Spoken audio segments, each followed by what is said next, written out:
ladies and gentlemen, to the Board of Commissioners, City of Bowling Green, Kentucky, regular meeting, City Hall, October 21st, 2025 at 4:30 p.m. We're going to begin tonight with the invocation or pledge allegiance, and I'll turn it over to Commissioner. Thank you so much, Mayor. Honored tonight to have with us the lead pastor of Crossland Church here in Bowling Green. He's Dr. Greg Farrell. I also like to call him the Energizer Bunny because he is everywhere, and I am just honored that he took the time to come and pray over this city commission meeting. But it seems like wherever you go in this community, Greg is there supporting it. Whatever mission that is, he's there and showing his love for this community. So Greg, thank you from the bottom of my heart for everything you do for our community. Absolute honor. Thanks for having me. Mr. Mayor and Council, thank you so much. Let's go ahead and pray. Father, we of all people, I think sometimes it doesn't hit the depth of our heart that it should, that you have chosen the times and the places for your people to live and to reside and to be. And somehow in your beautiful wisdom and infinite love for us, you chose Bowling Green, Kentucky, for where we would plant our roots and we would do what you called us to do, to not make this world all that it should be, because we know where this world is headed is into utter destruction, so that we can pass into the beautiful, glorious new heaven and new earth, but to do everything we can to help people become all that they should be. That if all we're about is programs and taxes and houses and organizations, then we've missed the mark. Those are all important because of who they touch and who they help and who they influence. And so, Father, we're thankful. And even today, as 12 new candidates come forward for appointment to what is no doubt one of the most skilled fire departments anywhere in America, that what they're getting ready to do is what you send your son to do, is to walk into an environment that everybody else is walking out of, to have the willingness to lay down their life at a moment's notice that someone else might be saved. That's what this community is about, and that's what I hope our hearts are about. Your word says that we are to make every effort to live in peace with everyone and to be holy, because without holiness, no one will see the Lord. So, Father, we put you first. There's only one reason this community is different. It's because you are the one true almighty God who created the heavens and the earth, and we surrender everything to your sovereignty and your authority. I pray blessings over this body as they lead and make difficult decisions, but the ultimate truth is that the least among us must never be forgotten, and the most powerful among us must never have any more influence than the least among us. May we think like that, live like that, believe like that. We love you. We thank you for Christ, his perfect life, his painful death, and his triumphant resurrection from the dead. It's in his glorious and powerful name we pray. Amen. I pledge allegiance To the flag of the United States of America and to the republic for which it stands, one nation, under God, indivisible, with liberty and justice for all. Thank you, Dr. Farrell. Thank you, Commissioner Hill. Mrs. Jackson, at this time, will you please provide a roll call? Commissioner Perigin. Here. Commissioner Bailey. Here. Commissioner Beasley Brown. Here. Commissioner Hill. Here. Mayor Alcott. Here. Mr. Meisel, you have comments at this time. I have several awards. We've got some award-winning employees I'd like to recognize and departments. First off is we received the GFOA's Distinguished Budget Presentation Award again. So thanks to the Finance Department and Budget team for all of their work on this. This is a presentation guidelines they judge by are a policy document, financial plan, operations guide, and a communication device. and we hit outstanding in all 4 of those categories. So congratulations to finance on that. Aaron Blue, Katie, Sean Weeks, everyone had a part in that. Also, recently, our own Zane Martin, Senior Staff Accountant 2, was recognized in GFOA newsletter for getting a CPFO, Certified Professional Finance Officer. Says he pursued the CPO designation to deepen his knowledge across all areas of public finance and become a well-rounded professional for this city's finance department. And he indeed did that. So congratulations to Zane on that. Moving over to IT, our own Kyle Bearden, our GIS manager, recently received the award of Fellow of Kentucky Association of Mapping Professionals. These don't get handed out very often, but this distinction acknowledges individuals who have gone above and beyond in their contributions to GIS, geography, mapping, surveying, cartography, and allied fields through professional achievements, leadership, philanthropy, publications, teaching, mentoring, and research. Kyle Bearden in IT. So congratulations to Kyle. Kyle couldn't be with us tonight, but told him we were going to talk about him. So next item is our Public Works Department. Recently attended the Kentucky American Public Works Association chapter meetings up in Louisville, and guess what? Got awards there, 3 of them. We won the Recreation Project of the Year with the West End Greenways. That was overseen by Tyler Phelps. Congratulations to Tyler. We also won the Parks and Rec Project of the Year, which was the Jennings Creek Nature Playscape. That was overseen by Daniel Coulter. And then last but not least, our own Andy Souza is Director of the Year for Public Works in Kentucky. So congratulations to all those guys in Public Works. Great job there. Moving right along, Public Information Office recently received some awards. Our Kentucky Association of Government Communicators Conference, we won 2 awards there. We won for the video series Gen Z Flips the Script. I don't know if you all saw that. It was produced by Jack and Raina, Jackie Zell and Raina Johnson. It was a humorous video that connected city staff with the younger audience in their language. Their, what is that? Lingo. Thank you. And then we also won for our annual reporting calendar, designed by our own Laura Harris, and written by Debbie West. So congratulations to them. And then one more thing, Debbie West, our PIO, recently became certified as a Master Public Information Officer through the University of Kentucky.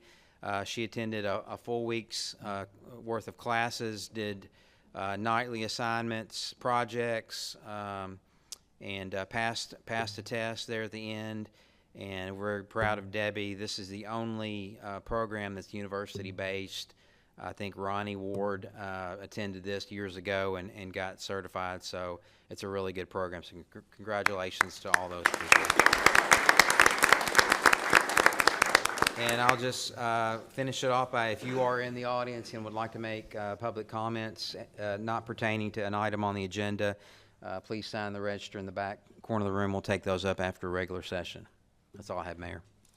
Great. Thank you, Mr. Muzzle. And we also have a public hearing.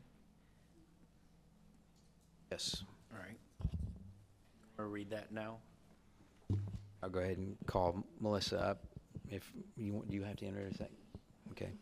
Melissa Kanzler, our city engineer, here to present to you our fiscal year 26 plan for our municipal road aid money and coal mineral severance tax money. Melissa.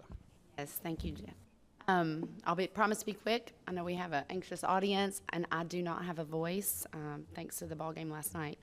So again, Melissa Kanzler, city engineer. This is our annual hearing for how we propose to spend our liquid fuel tax money or our municipal aid money and coal mineral severance tax revenue from the state. For those that may not be aware, the municipal aid taxes, or LFT taxes is what we call them, are based on taxes received from every gallon of gas that's sold. So you go buy gas, some of that tax money comes right back to our community for use for transportation and roadway network improvements. So real quickly, to summarize the funding, for FY26, we started with a fund balance of $1,501,000. Our projected revenue from municipal aid funds, fund transfers, and interest earnings are estimated to be at $3,303,000. We're proposing expenditures to total $3.3 million this year, giving us a fund balance at the end of FY26 of $1,504,000. So just real briefly, what we intend to utilize that money for, LFT funds, as always, our overlay program, which is our street paving program. We have $2 million allocated for that. Bids are out right now. They'll be in soon. We hope to get some of those streets done this fall, finish up in the spring. We're projecting 12 miles of streets, much like last year. With that program, we always address handicap ramps that are not ADA accessible along those streets, upgrade those as we go. Another $200,000 is allocated for pavement preservation. This is a new program we're proposing this year to utilize, rather than paving a street outright, trying to preserve some of our low-volume local residential streets, so maybe we can prolong their life. You can spend less money to make that asphalt go farther. Another $400,000 will be allocated to sidewalk, curb, and gutter rehab, as we do every year. This year, we're focusing on the west end. We're still in Zone 2C of our sidewalk zone areas. That side of town has older sidewalks, much needed repairs. We do full rehab. We use a concrete cutting method. And this year, we're putting some of that money towards curb and gutter rehab along 10th Avenue, much needed. Finally, of that LFT funding, we intend to utilize to rehab Commerce Street. We've brought this to you guys recently. That street's off of Plum Springs Loop. High volume, heavy traffic, has seen its wear and tear over the years, never was meant for that. So we're looking at full rehab at $700,000 out there. The second type of funding we receive from the state is the coal and mineral severance tax. Again, we get that allocated to Warren County as a coal and mineral hauler qualified community. We do qualify for these funds every year. As the start of FY26, the fund balance was approximately $145,000. We anticipate a revenue of $42,000, and currently we do not have anything allocated to spend that money on. Oftentimes we reserve that for the winter months if we need more salt for our roads, depending on the type of winter we have. So with that in mind, with no expenditures, the fund balance is estimated to be at $187 at the end of FY26. So that is the conclusion. If you have any questions. Thank you very much, Melissa. right. Thank you. Okay, questions this time? Okay, it's a non-voting item. Our first item is approval of minutes, regular meetings, September 16th, 2025. So moved. Second. Moved by Commissioner Hill, second by Commissioner Bailey. Any questions, comments? None. Roll call, please. Perigin. Yes. Bailey. Yes. Beasley Brown. Yes. Hill. Yes. Alcott. Yes, municipal order number 2025-232. Municipal order approving the probationary appointments of Adam Clapp, Dominic Compton, Joseph Conrad, Logan Craner, Dalton Daniels, Daniel Highball, Marshall Miller, Dakota Nickel, William Parsley, Jonathan Smith, Trace Taylor, and Luke York to the position of firefighter in the fire department. So moved. Second. Moved by Commissioner Perigin, second by Commissioner Bailey. Mr. Mizel. So as I ask Tiara to come up and introduce this, I'll just briefly tell you, 5 of these are what you all approved in the FY26 budget for new positions for fire department. That was 5 and 6 of the 11 for public safety. So we want to add 5, and then we've got probably 7 retirements coming up in the near future. We want to go ahead and hire for them to get ready so we wouldn't have a big gap. So I'll turn it over to Tiara. Evening, Mayor and Commissioners. Very exciting night for us tonight. We are going to be recommending 12 firefighter recruits. And a little information about our process. We had 189 applicants, narrowed it down to 64 for the initial interviews, and then we narrowed it down again to 25. And a little about our candidates this evening. We have one that has a master's degree in aviation. We have 3 bachelor's degrees, 1 in biblical studies, 1 in biology, 1 in accounting. We have 2 recruits that had a perfect score on their math assessment for the National Firefighter exam. We have a prior crew chief that was in the U.S. Air Force. We have 4 that are already EMT certified. And then, of course, with our Brad district, we have a graduate from Edmonson County, Warren Central, Warren East, and South Warren. So very good, great candidates. We're proud of these gentlemen. They hung in with us during this process, so we'd like to get them started. So let me know if you have questions. Thank you, Tiara. And are they all here tonight? They're all here with us this evening. Gentlemen, would you stand up, please? All right. Well, you look great. And Chief, when do they start? Monday. Where do they report to? Our new training center, right? HUA. All right. We're excited for you to join our force, and we wish you well and a lot of success in the next how many weeks? 16 weeks. All right. This is your basic training, right? Commissioners? Congratulations. All right. And if you all have family here tonight supporting you, would your family stand up?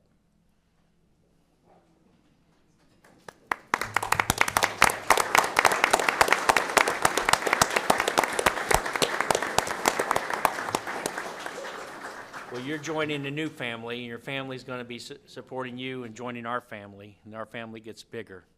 And so it's a privilege to have you here tonight, and we wish you well and a lot of success in the next 16 weeks because we need you for the next 25 years. HUA? All right. Well, family, stay up because we're going to make this official. Roll call, please. Perigin. Yes. Bailey. Yes. Beasley Brown. Yes. Hill. Yes. Alcott. Yes. Now, before you leave, I know you have a celebration. We stay till all of our employees. We've read them all in, so have a seat. Thank you. Municipal Order Number 2025-233. Municipal order approving the career path advancement of Nick Updegraff to the position of medium-heavy truck technician master in the Public Works Department. Moved. Moved by Commissioner Beasley Brown, second by Commissioner Hill. Mr. Mizel. I'm going to ask Andy Souza, our Public Works Director, to come up and make this recommendation for promotion. Andy? Evening, Commissioners, Mr. Mayor. So it is my pleasure to nominate Nick Updegraff tonight. He is here somewhere. There he is. Just a quick update on how we do fleet. So he is moving into our heavy medium truck mechanic position. Those are the folks that keep our big rigs going every single day. So we are starting leaf pickup on the 17th of November, and Nick is the guy behind the scenes that keeps those leaf trucks and dump trucks going. He's fully qualified and ready to go, has our highest recommendation, and I appreciate your vote of confidence tonight. All right. Thank you, Andy. Nick, wave hello to everybody. All right. Commissioners, you ready to make this official? Roll call, please. Perigin. Yes. Bailey. Yes. Beasley Brown. Yes. Hill. Yes. Alcott. Yes. Congratulations, Nick.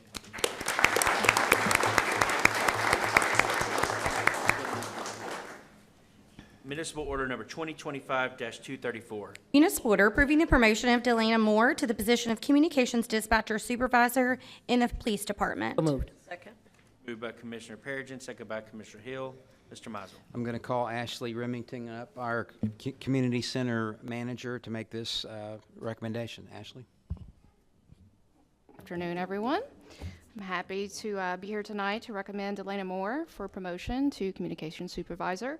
This vacancy came about after the promotion of Daniel Piper to the new position of Assistant Communications Manager.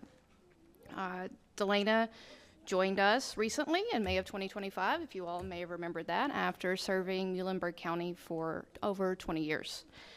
She's come to us. She's gone through our program with call taking and radio dispatching. She's stuck it out. She's done a phenomenal job, so I'm happy tonight to recommend her for promotion. Thank you, Ashley. Is she here tonight? She is. Would you stand up, Delana? And Delana, do you have family with you? I do not. Nick, did any Nick's family here at DeGraff's? Okay. Sorry, I didn't miss them. Carlos, Delana, congratulations to you. Commissioners, you ready? Roll call, please. Perigin. Yes. Bailey. Yes. Beasley Brown. Yes. Hill. Yes. Alcott. Yes, congratulations, Delana.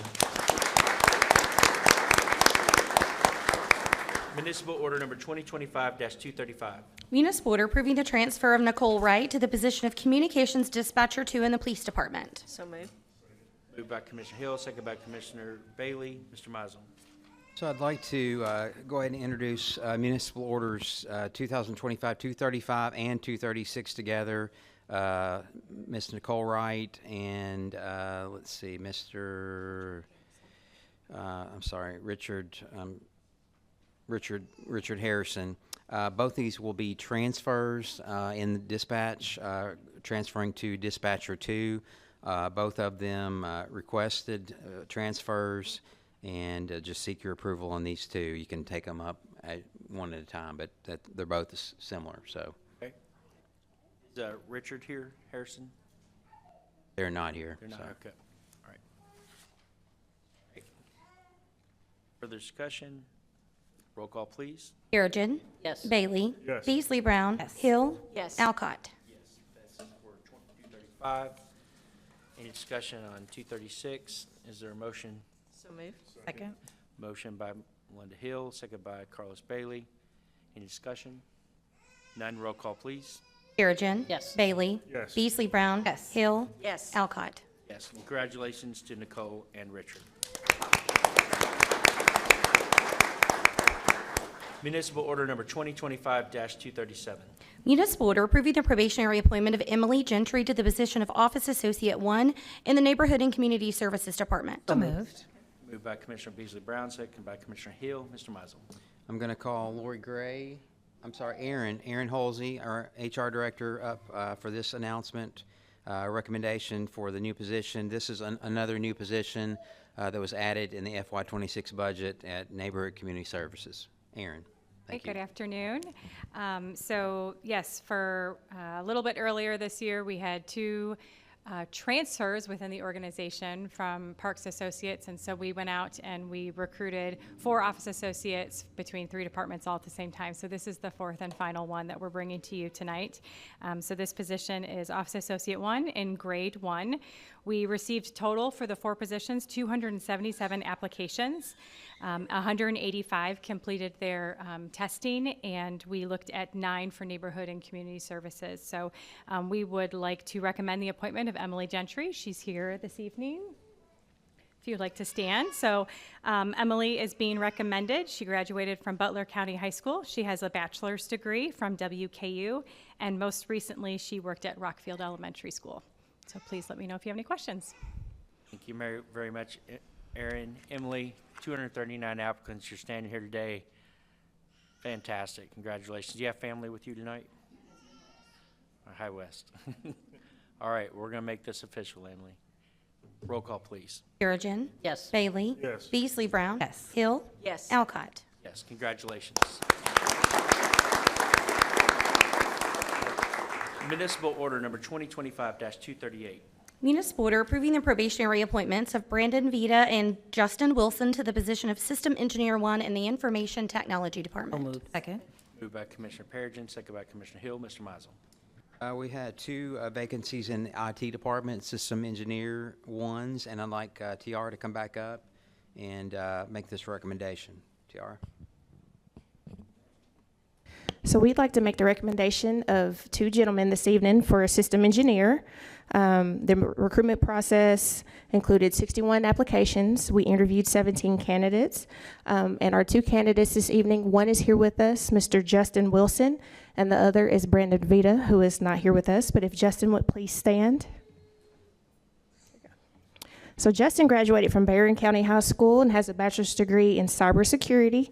And he's also worked as a network support and system analyst, as well as currently serving as the regional cybersecurity responder for Automotive Energy Supply Corp.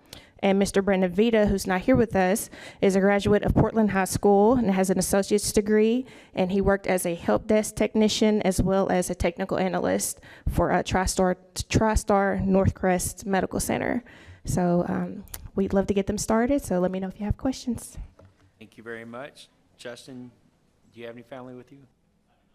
All right. Commissioners, roll call, please.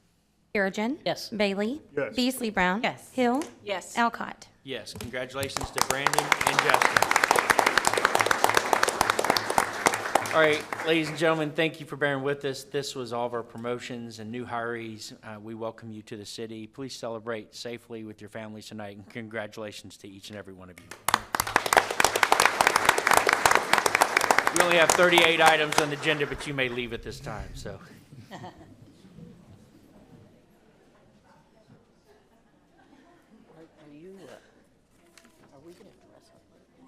Joining the fire department?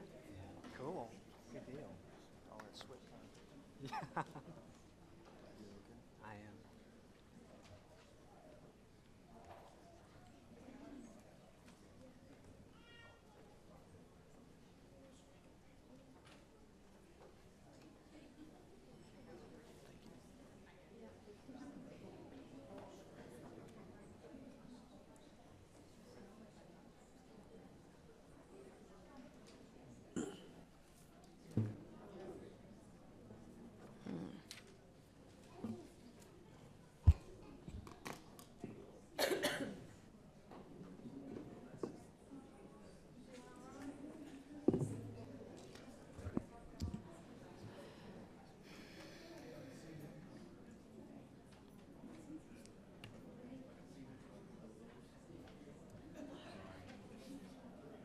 Keep up with everybody.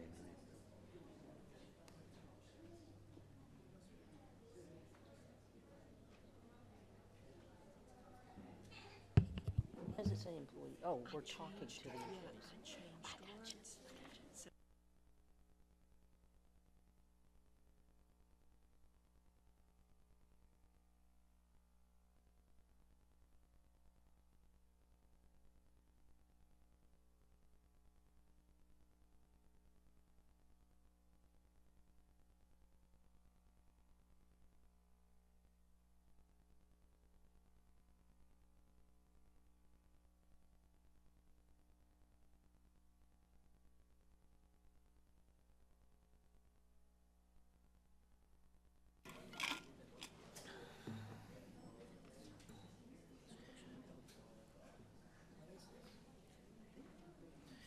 All right, ladies and gentlemen, ordinance number BG 2025-24, first reading, non-binding.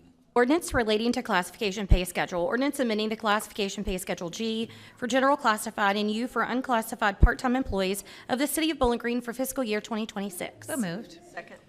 Moved by Commissioner Beasley Brown, second by Commissioner Hill. Mr. Mizel. So we usually try to hold off on any changes in the classification pay schedules, but every now and then we need to make mid-year changes, and this is one of those times. We had a resignation in Parks Rec for a heavy equipment operator. When we looked at what that job really does as we get ready to refill that job, before we filled and went out for someone to fill that vacancy, we thought we needed to rework the job description and look at how it compared to the similar jobs, which would be operation maintenance tech 1 and 2 over in Public Works. So we are adjusting that grade slightly down from G4 to G3, and then the heavy equipment operator 2 would be going from G6 to G5. And so we felt like that's the right thing to do to make it more equity between departments. The second part here is in the Parks and Rec department. We have a need to put a person in charge of each community center, and make them the manager of that community center. We went to a model where we had one person over several, and when you get into the summers and the summer camps, it gets a little hairy, and we need, we need those people to be the camp directors as well. So we are proposing that we go back to a community center supervisor position instead of the manager. And so we've worked that out with the individual that's involved, and we will be hiring one for Parker Bennett Community Center in the near future, which will be the community center supervisor of Parker Bennett. Lastly, when we get, as I mentioned, summer camp time and even after school sometimes, we have a need for bus drivers because what happens is the counselors have to get on the bus and drive it somewhere, and then they have to go park the bus, which leaves them short with their groups and the kids, and it leaves some unattended at some times. And so we feel like there's a need to do a part-time position for a bus driver, and you'll see that in the new titles. Driver as part-time is under the U50 grade, and then we'll need a CDL part-time bus driver at the U70 range. And so we bring these to you tonight, different needs, different departments, but we think these would be the right way to go with these positions. And so we are asking that we amend the job classification scale. And Aaron Holsey's here, can answer some questions. Katie and I will try to answer any that you have, but recommend approval on these. Thank you, Mr. Mizel. Questions from commissioners, comments at this time? Okay, none, roll call, please. Perigin. Yes. Bailey. Yes. Beasley Brown. Yes. Hill. Yes. Alcott. Yes. Municipal order number 2025-239. Municipal order approving the appointment of Lane Vamt and reappointments of Phyllis Anderson, Michael Coleman, and Lisa Cook to the Human Rights Commission. Second. Moved by Commissioner Perigin, second by Commissioner Beasley Brown. If you look, there are 3 reappointments, and then there's a new appointment, which is Lane Pham, came to Bowling Green in 1995 at the age of 10, and she completed her education at Western Kentucky University. I know she came from Vietnam in 1995 at the age of 10, and she graduated from honors, a Bachelor of Fine Arts and Graphic Design in 2007. She is a HUD certified housing counselor, and she is an NCHM occupancy specialist with over a decade experience in serving families and individuals to Bowling Green, Kentucky. And I'm making her recommendation to the Human Rights Council. Okay, any questions? None, roll call, please. Perigin. Yes. Bailey. Yes. Beasley Brown. Yes. Hill. Yes. Alcott. Yes, and thank you to Phyllis Anderson, Michael Coleman, and Lisa Cook for their continued service. Municipal order number 2025-240. Municipal order approving and ratifying actions of the mayor to execute a lease agreement with Bowling Green International Festival, Inc. to lease Circus Square Park and designated streets on September 26th and 27th, 2025, and further waiving the normal rental fees for the rental of Circus Square Park for this event. Move. Second. Moved by Commissioner Hill, second by Commissioner Beasley Brown. Will you hold a second? Monica, would you, Chief Burnham, would you ask Miss Lane to come back into the, I didn't see her, and she got up after. I don't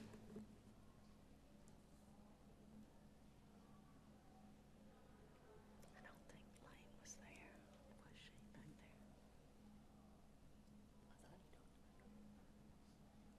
We don't normally have our appointees here, and when she stood up, I saw her, and I apologize.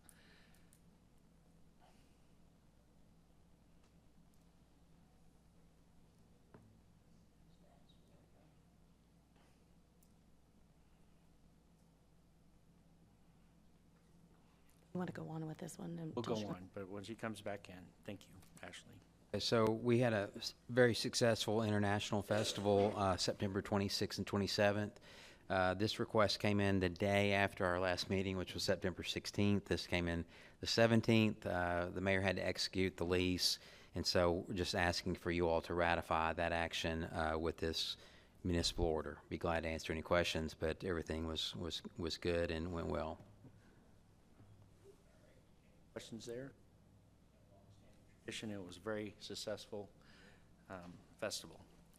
Okay, roll call, please. Perigin. Yes. Bailey. Yes. Beasley Brown. Yes. Hill. Yes. Alcott. Yes. Municipal order number 2025-241. Municipal order authorizing the acceptance of a Land and Water Conservation Fund Outdoor Legacy Partnership Program Grant Award from the National Park Service in the amount of $3,640,000 for the Barren River Whitewater Park. So moved. Second.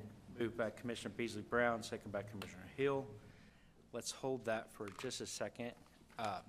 Lane, I didn't see you till you stood up. I apologize. But thank you for coming tonight. It's not often that we have our appointees come to the commission meeting, but congratulations, and we'll do that in a round of applause. So.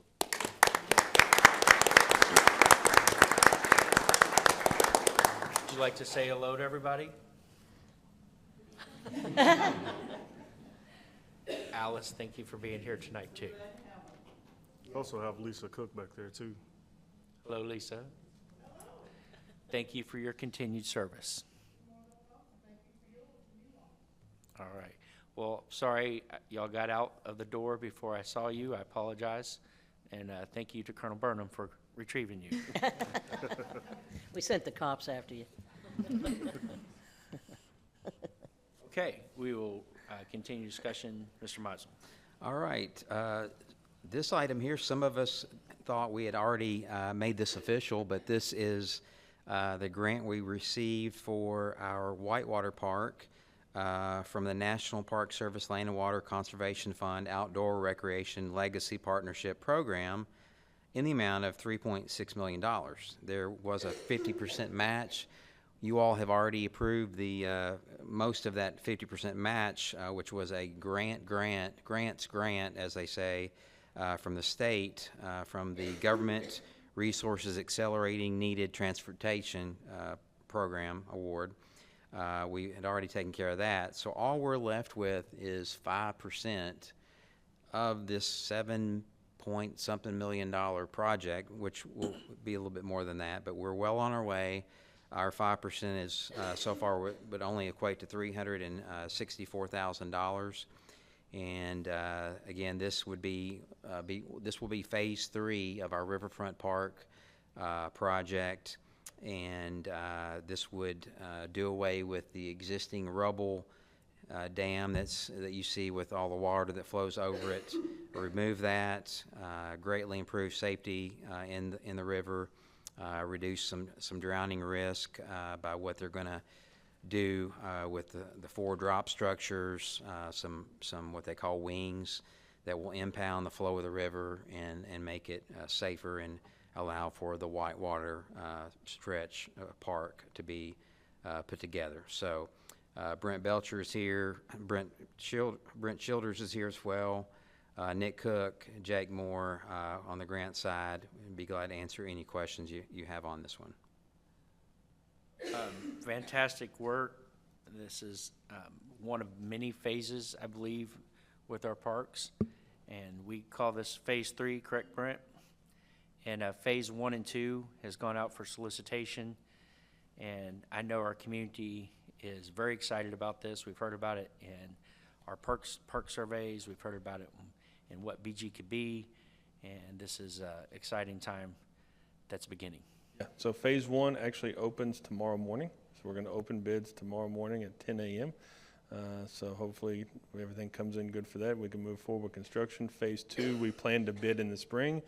And then this part, phase 3, will probably be at least another 1.5 to 2 years before we get to bid on that. And we're already trying to raise money for phase 4. So I appreciate everyone's support on this. This is a big project. A lot of time has went into this from a lot of different departments. This is truly a city project when it all comes together. So we're excited about what this means and the opportunity moving forward. Okay, Commissioner. Congratulations. Super excited about this. I know we get a lot of questions about the river and its safety. Can you kind of describe for the community who might just be hearing about this project, or it's been a while, what part of the river is this whitewater park going to be, and what makes it dangerous now, and then how does this make it safer? So it will consist of what is now pretty much the existing rubble dam right by the River Street Bridge, and it will extend down to the pedestrian bridge. So about 3,000 linear feet of river is what will be the whitewater park. And with the current rubble dam is just that. It's just a mixture of rock and concrete and rebar, and it's a sieve. So water flows through the dam and creates these traps. And speaking with the fire department, they can give you some really graphic impacts of what that happens in those types of scenarios. And so what we're going to allow is we're going to change how the water flows through this area. So instead of going through that and creating these jetties and just these turbulence, it will actually flow over and down through the dam, these drop structures. And what that will allow is it flushes out. So even if somebody gets in there, it flushes out and then creates calm eddies to the side. So it creates, even for non-paddlers, access to the river. So now splashers, kids, children can be along the side of the river because you don't have those same currents. So it's changing those dynamics of how the river flows in this 3,000-foot section, and makes the river accessible for people. So this project, the grant is paying for the Whitewater Park. As part of Phase 3, there will be a whole rebuilding of the rivers, the face of the riverfront. This is going to be a huge project to make sure that people can get from the top of Riverfront Park all the way down to the river's edge. And so with that, and we want to make this accessible for everybody, so with that, it makes a much larger project. So we're excited about that opportunity. We're excited about creating a safe access point for people in the Barron River here in downtown Bowling Green, and what that means. And I'll remind you all, this is one of the things that I tell people, the nearest whitewater park to Bowling Green is in Dayton, Ohio, or outside the other side of Chattanooga, Tennessee, about 4 hours away. And there are 9 million people that live within a 3-hour driving distance of Bowling Green. So whenever we talk about an impactful regional destination park, that is one of the examples that we use about being that type of park where people want to go and do something that they don't even have available to them anywhere in this middle, south central Kentucky, Ohio Valley, Tennessee Valley, whichever way you want to look at it, isn't even accessible to them until we build this park. So we're excited about what that means for the community and what it means for downtown Bowling Green. So thank you all for your continued support. Grant, thank you. And would Nick Cook and Jake Moore please stand up? These are our grant writers.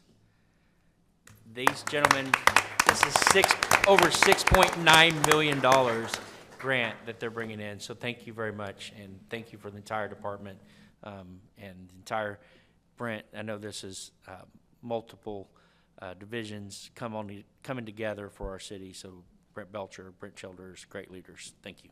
Brent, bad Brent. Okay. Judge Mel, not Judge. Please. I apologize. I'm a lawyer, so I'm constantly saying Judge. Congratulations, like everyone has said. But like the mayor has said, I think it's going to be a game changer. Most of us that grew up here in Bowling Green, Kentucky, we saw the river, and it was an eyesore. So doing something with it and investing it back and making it safer, that's going to be something huge. It's going to be a tourist attraction as well. So this is something that us from Bowling Green long wanted many, many years ago.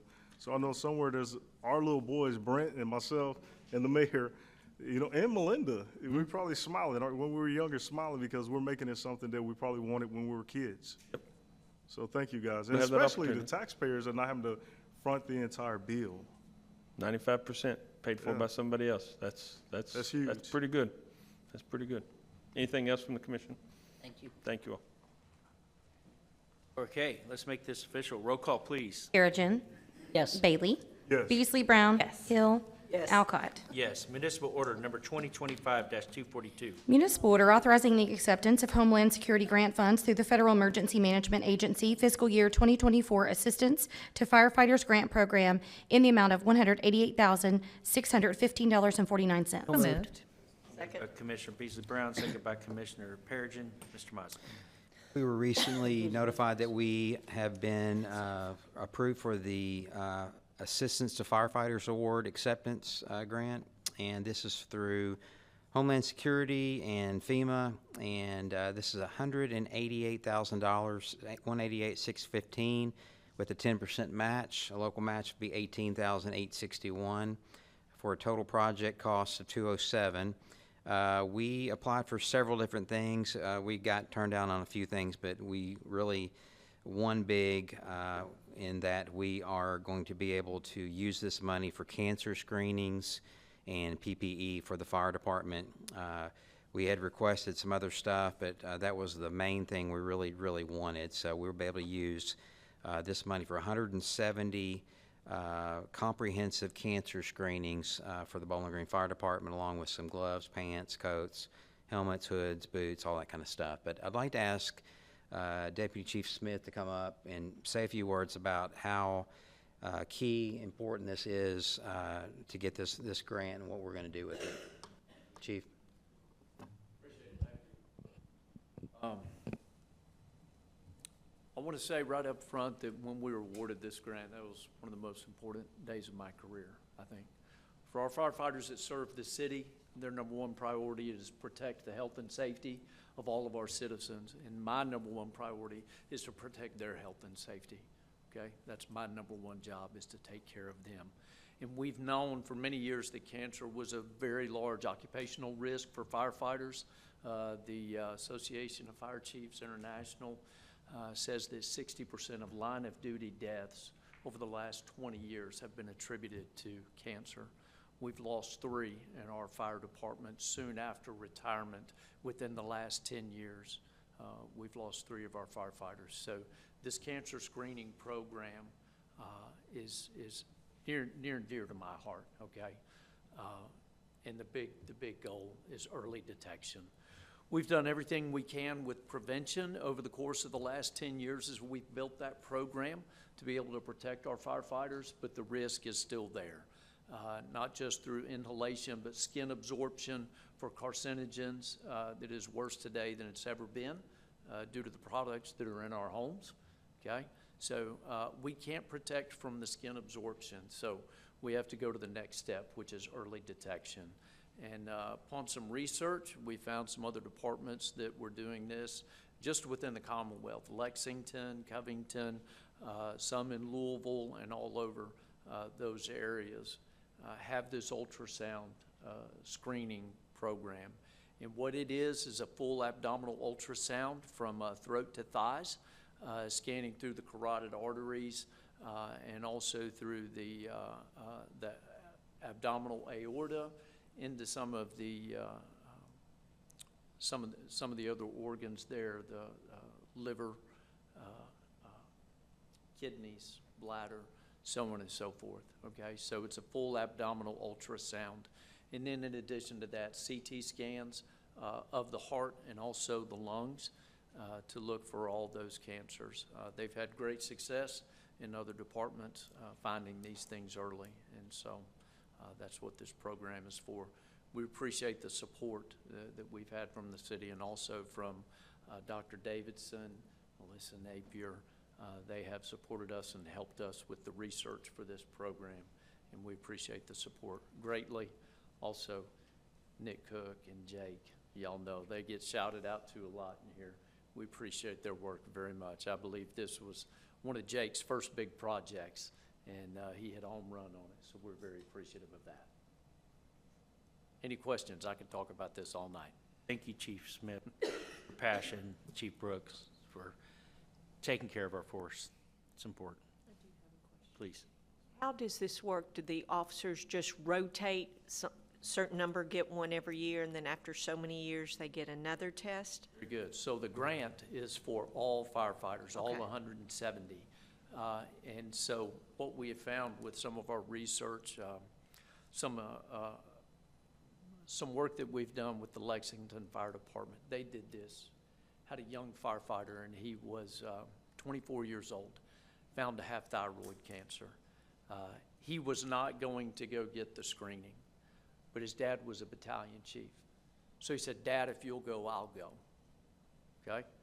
Well, it wasn't the father who'd been exposed to decades of, fires, structure fires. It wasn't him that had the cancer.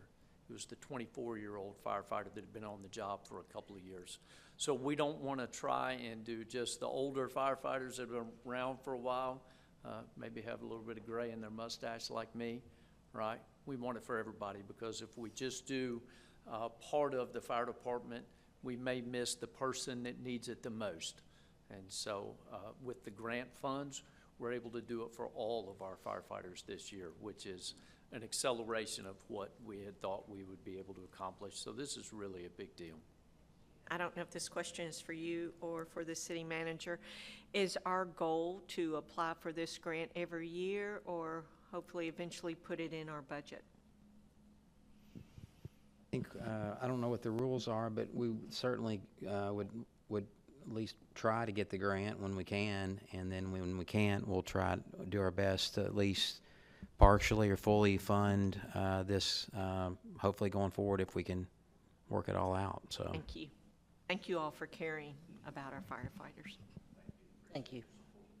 Yes, thank you all so much. I know when I first became a city commissioner in 2018, and when I sat down with the chief and just learned about, what it meant to be a firefighter and what our fire department's goals were, and learning about how I had no idea that firefighters are exposed to these carcinogens, because we have, our couches are made with polyurethane, we have plastics everywhere, and then you all are exposed to those. And that was, I had no idea. And obviously have very supportive, having learned that, of any way we can protect our firefighters, and grateful for the ways that you all do try to protect our firefighters with the skin contact and, cleaning the air and all of those things. So I'm really grateful that you have found other ways to continue to make sure that, as you said, as they are going every day to protect the health and safety of our citizens, that we are also have their back. And I'm just really grateful for all of you all and how you take care of our firefighters in our community. Okay. Further discussion? Roll call, please. Perigin. Yes. Bailey. Yes. Beasley Brown. Hill. Yes. Alcott. Yes. Municipal order number 2025-243. Municipal order authorizing the acceptance of a grant award from the Kentucky Transportation Cabinet for carbon reduction program funds in an amount up to $592,000. So moved. Second. Moved by Commissioner Brown, second by Commissioner Bailey. Mr. Mizel. this item is related to the Scottsville Road Shared Use Path, And so this is a project we've been talking about that would run from Three Springs Road all the way to Campbell Lane. The more I drive out through that area, the more pedestrians I see on a regular basis. So I think this is a much-needed project. We were able to get some grant money from the acceptance of the right-of-way carbon reduction program, the CRP funding, through the Kentucky Transportation Cabinet. We have already received $176,000, but this $592,000 is additional money to fund the right-of-way easement acquisition phase, and it requires a 20% match, which is around $148,000. But we're excited to get going on this. We also got another pot of money from the state, from the grant again, $285,000 to help with that match. And so it's starting to come together, and this will be about a mile-long multi-use path, like I said, from about Three Springs Road all the way over down to Campbell Lane. So Andy can answer any question on this. He's walked this before the project, and then of course our grants guys can answer any questions about the grant, but recommend your approval. Okay. Questions at this time? Roll call, please. Perigin. Yes. Bailey. Yes. Beasley Brown. Yes. Hill. Yes. Alcott. Yes. Municipal order number 2025-244. Municipal order authorizing the acceptance of an award for Kentucky Community Development Block Grant Disaster Recovery Funding from the Kentucky Department for Local Government in the amount of $5 million. So moved. Second. Moved by Commissioner Perigin, second by Commissioner Hill. Mr. Mizel. So the grant money continues to roll in. This is another excellent grant here, no required match. This is CDBG DR money related to our tornado disaster, but it's $5 million to get 70 units of attainable, affordable housing, partnering with Habitat for Humanity. This is to put infrastructure in for 70 units over it's 15 acres out Highway 185 within the city limits. There is a map in your packets to kind of show you where this is going to be, but this is another great project, great partnership with Habitat for Humanity, and all through CDBG, DR, and I'd like to thank again our grants division and Brent Childers for his work on this, and they can answer any of your questions on this one.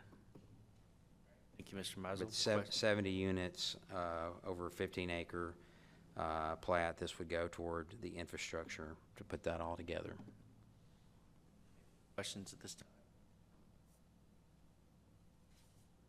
Roll call, please. Perigin. Yes. Bailey. Yes. Beasley Brown. Yes. Hill. Yes. Alcott. Yes. Municipal order number 2025-245. Municipal order approving the purchase of turnout gear from 911 Fleet and Fire Equipment in the amount of $100,800 through the cooperative purchase under Kentucky State pricing contract.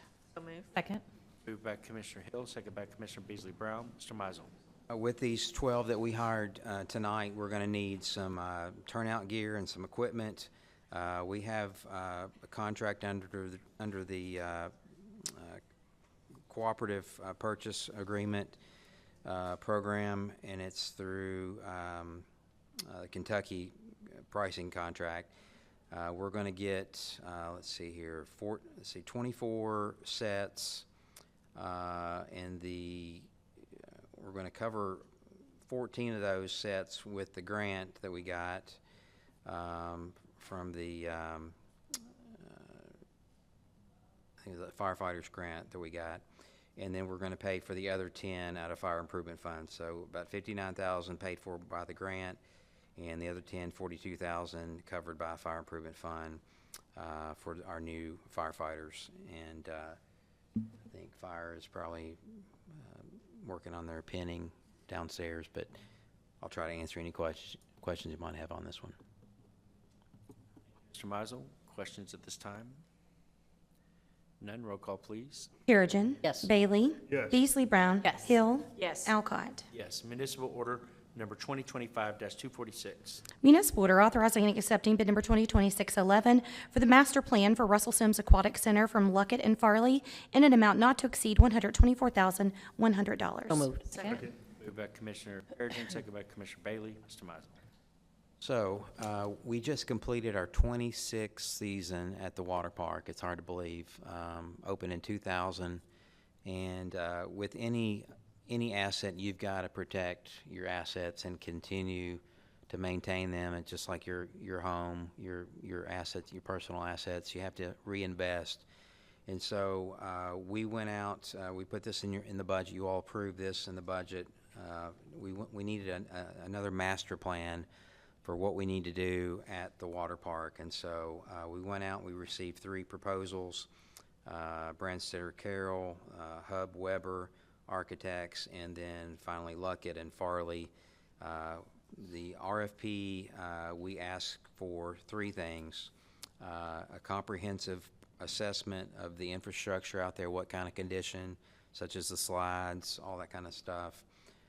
Secondly, a business and operations overview showing what potential revenue sources we could possibly tap into. And then finally, we needed some feedback and cost estimates of all of the additions, replacements, upgrades that we're going to need to do at the park. And so Luckett and Farley were judged to be the best proposal, and that was going to be at $124,100. This is all within budget, and we feel like this is it's going to be a good company to work with. Brent Belcher is here, can fill you in on any more details, but we are asking for your permission to go forward with Luckett and Farley. Questions? Call, please. Perigin. Yes. Bailey. Yes. Beasley Brown. Yes. Hill. Yes. Alcott. Yes. Municipal order number 2025-247. Municipal order authorizing renewal of bid number 2025-08 for Police Department ammunition from Keesler Police Supply, Inc. and TXAT LLC based on unit prices. So moved. Second. Moved by Commissioner Brown, second by Commissioner Hill. Mr. Mizel. We bid this out last year, and we did an option to do 3 annual renewals, and we would like to exercise that first year option with TXAT LLC and Keesler Police Supply, Inc. For our ammunition needs. Deputy Chief Burnham is here with us still and can answer any of your questions on this, but this would be the first renewal. We could still have 2 more, but they have locked in prices from the original bid. No price increases for another year. So recommend approval on this one.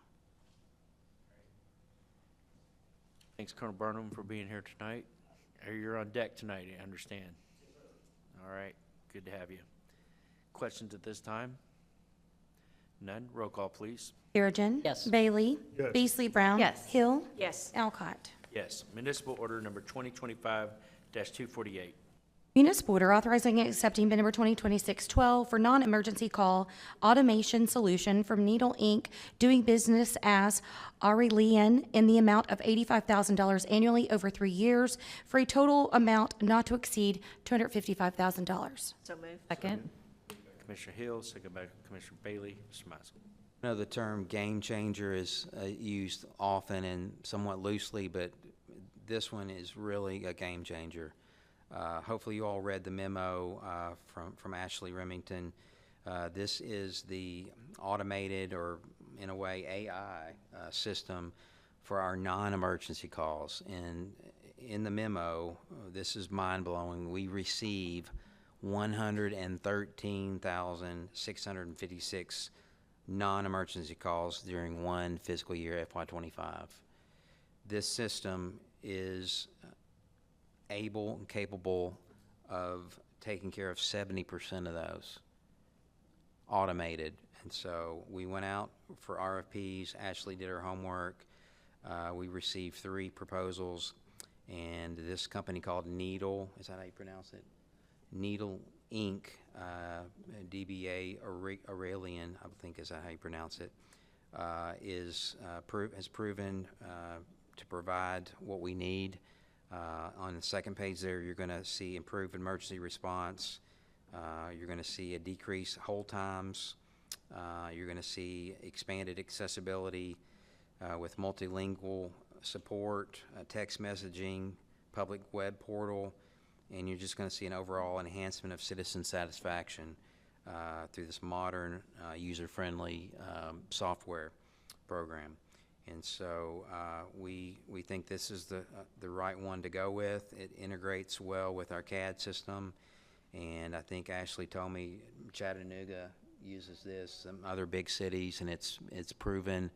Ashley and her team has done her due diligence along with IT, so we recommend your approval, and Ashley can answer any of your questions. Danita's here as well.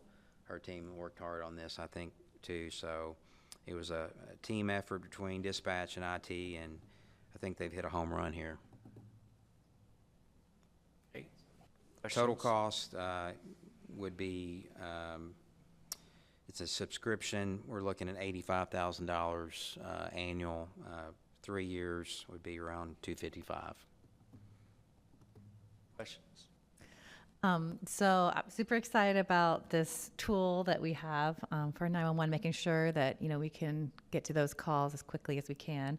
Also trying to imagine the type of questions our community might have, especially if remembering when I get an automated system and how it can kind of make it actually harder to get to a real person when you need them, and if someone's stressed out about an emergency. So can you talk a little bit about how this actually helps you all get to those folks faster, and what might change in the way that they interact with the police department? Absolutely. First of all, can I please thank Communications Supervisor Stephen Wilson for even bringing this to the table? Because at first, when he brought it to me, I had the same response. It was like, I've been caught in that trap of automation that is just excruciating, right? So, and they do exist. Those things that you're talking about, they still exist today. So that's why we put in as much effort on the front side of this. We drove all the way to Kalamazoo, Michigan, to sit down with people who utilize Aurelian to listen to the automated attendant. How does she process this information, get you what you need? Also, one of the concerns that we had was, what happens when someone calls non-emergency and it's actually an emergency? Very quickly, it is able to discern what you're saying. It can detect background noise. If somebody's yelling behind you, it detects that and automatically puts you over to the 911 dispatcher. And the theory behind this is, you know, through the automation of the 80,000 non-emergency calls that Arulian says it can do and has proven to do, we're going to be able to dedicate time to those emergencies. We're going to be able to dedicate time to the radio traffic where the firefighter needs us, or the person calling in. We're not having to say, please hold, let me grab this other line. But it's very intuitive. We've heard it. We can build call paths on our own. So if something changes, and let's say we have a water treatment issue, we can have AVA, which is the automated virtual assistant, have a call path that is able to route our citizens either through text or through voice to like a water pickup, or it's highly customizable. Arulian has promised to be there every step of the way.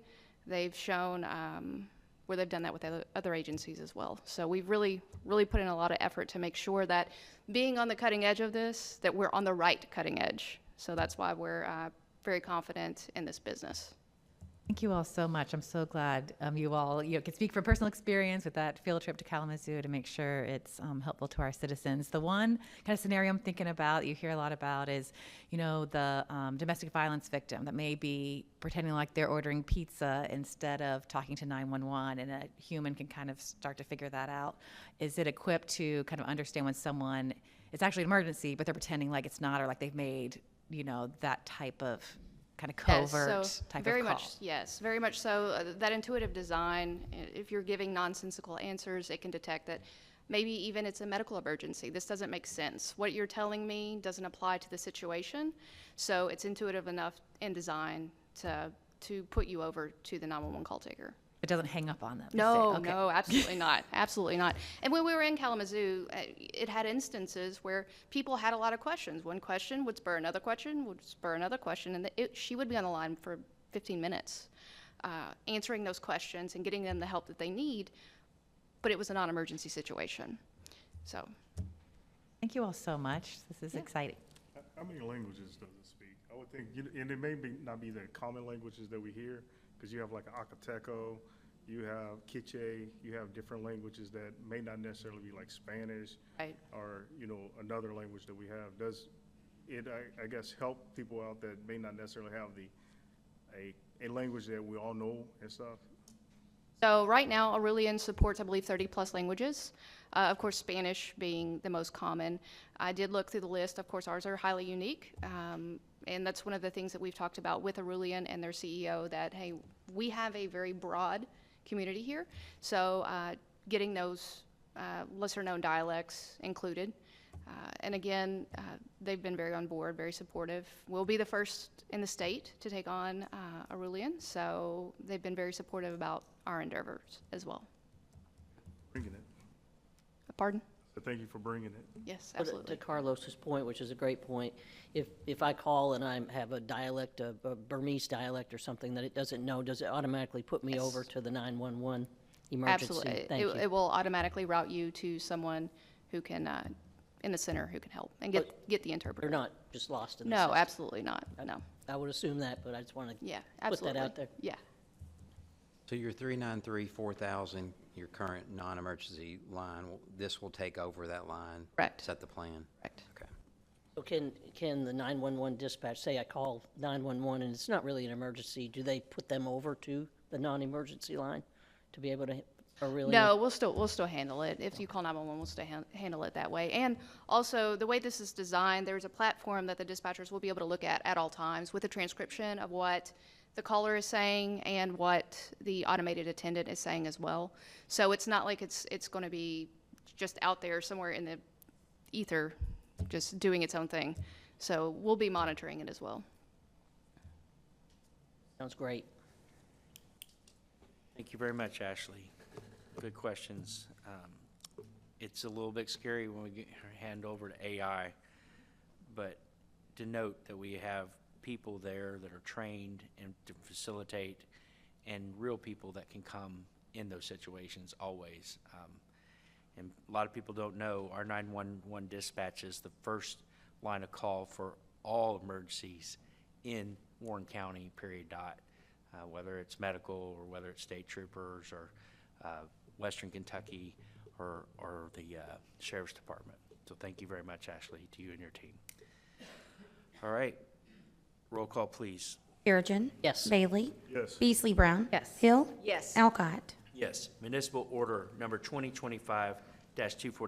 Municipal order approving the purchase of a F-750 crew cab truck in the amount of $192,920.70 with Aletha Ford Sales, Inc. through Sourcewell Cooperative Purchasing Contract. So moved. Second.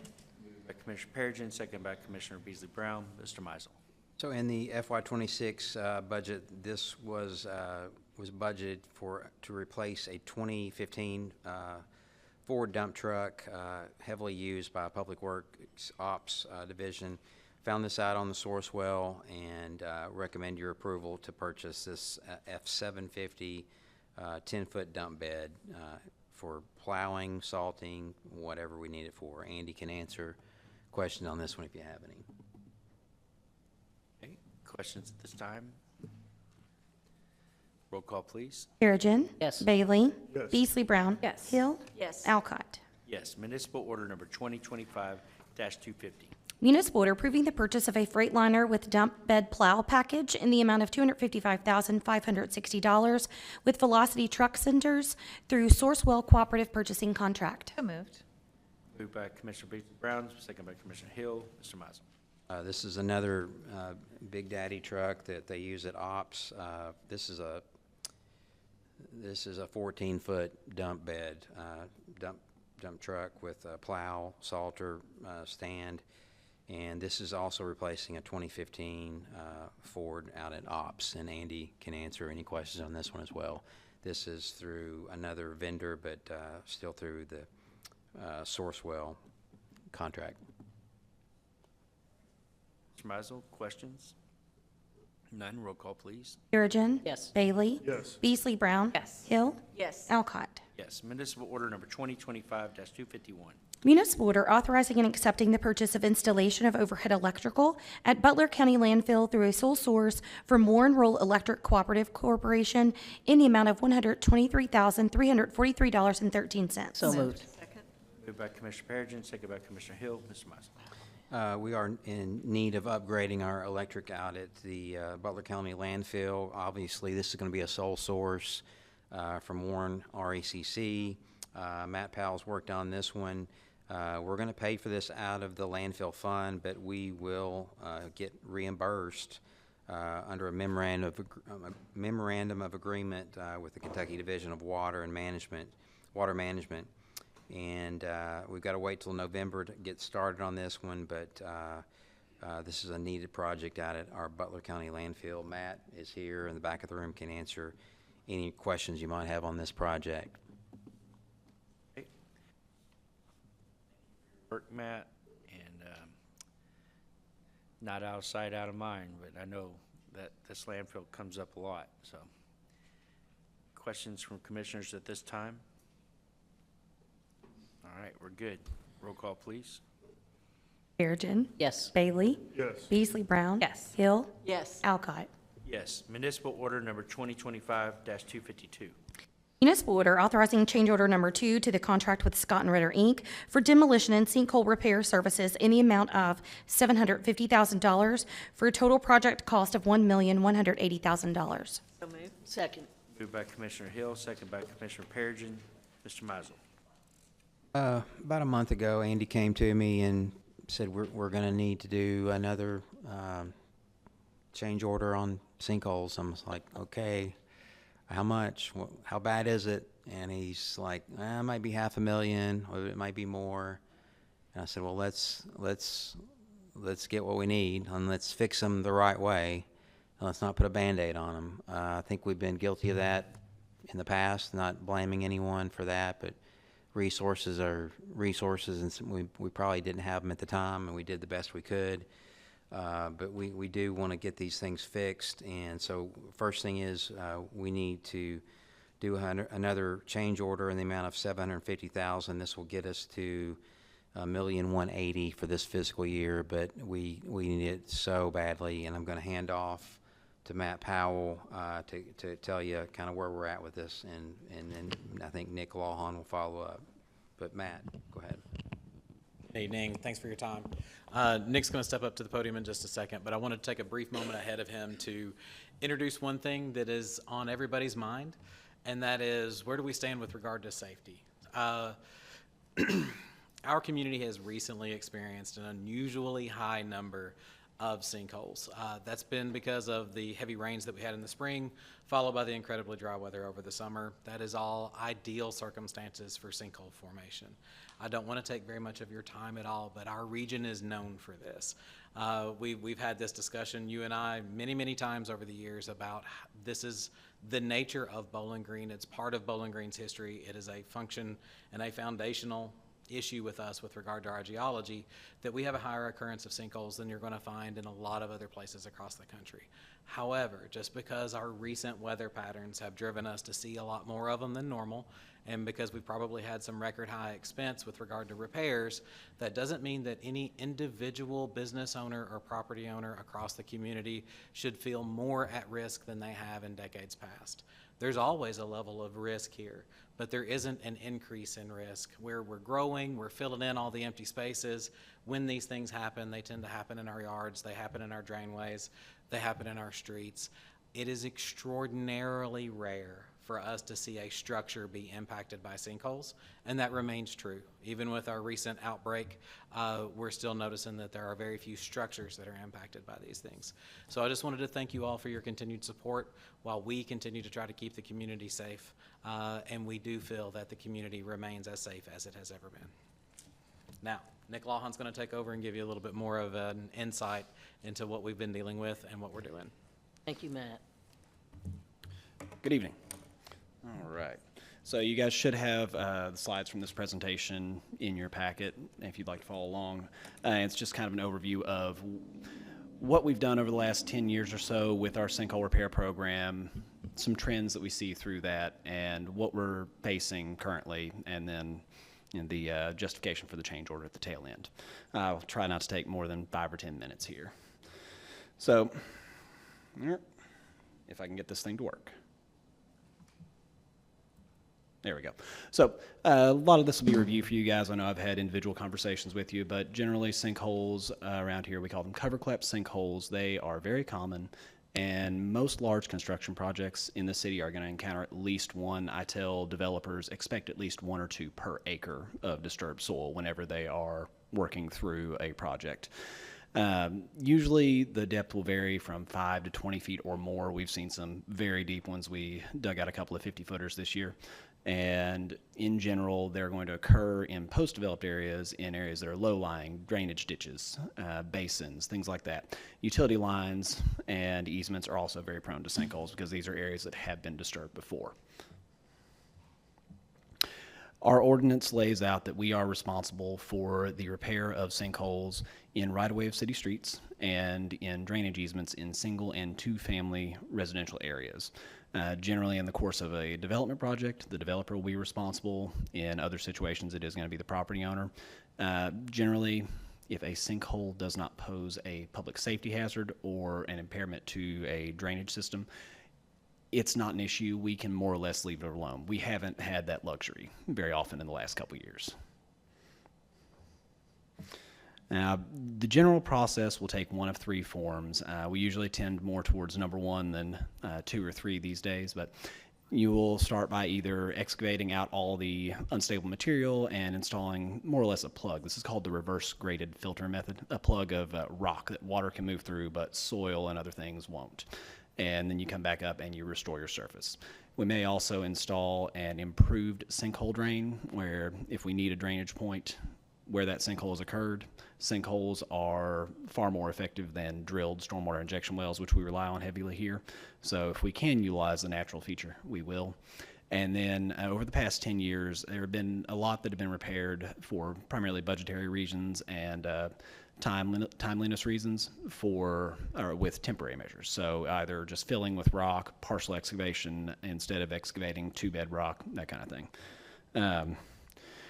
Historically, we have repaired our sinkholes through 3 pathways.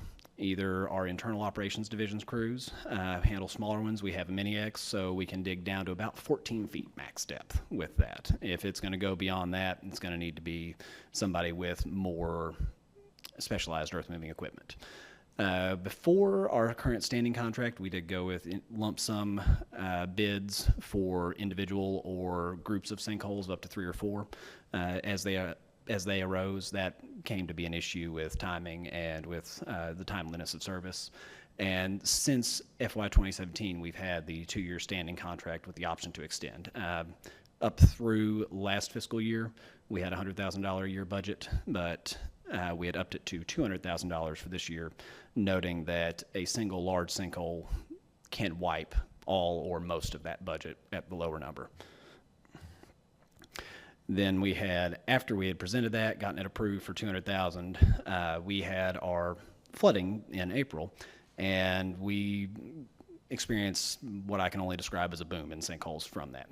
We had 25 reported to us within city limits, as well as, I think, 6, don't quote me on that one, that were outside city limits that we referred then to the county. Of those, 17 were determined by our ordinance to be our responsibility. And of those 17, 8 were beyond our internal capacity. And this was on top of having already completed our most expensive 2 repairs in the contract's history in FY 25, both at the 1700 block of Single Tree Way. You guys allotted an additional $1 million in funding for us to pursue those repair needs. We were able to use that to repair the sinkholes that occurred from the flooding, and then a couple that have occurred since.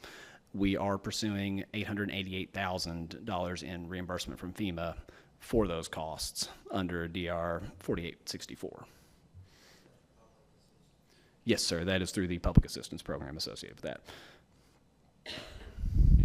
And these are just a couple visuals, 2 from our 2 largest sinkholes that came from that flooding event. On the left is Sherwood. That was in somebody's backyard in a drainage easement that was set aside for drainage, but often drainage easements are also a part of private property. They're a part of residential property. So we are, as I said, responsible for the repairs in those easements, but somebody lives there. Somebody has a gaping hole in their backyard. It's a safety issue.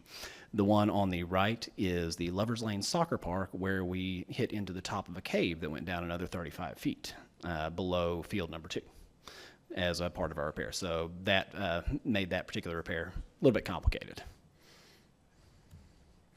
We also this year, as a nod to our increasing costs that we've seen, undertook a review of the sinkhole repairs we've completed under the contract. I went and inspected the 51. I had the 51 sites of a total of 63 repairs. There were some repeat repair sites where I had full documentation of everything that was done. And in that, we found that in those sites, 33 of them had no issues, non-critical issues, things that we wouldn't worry about.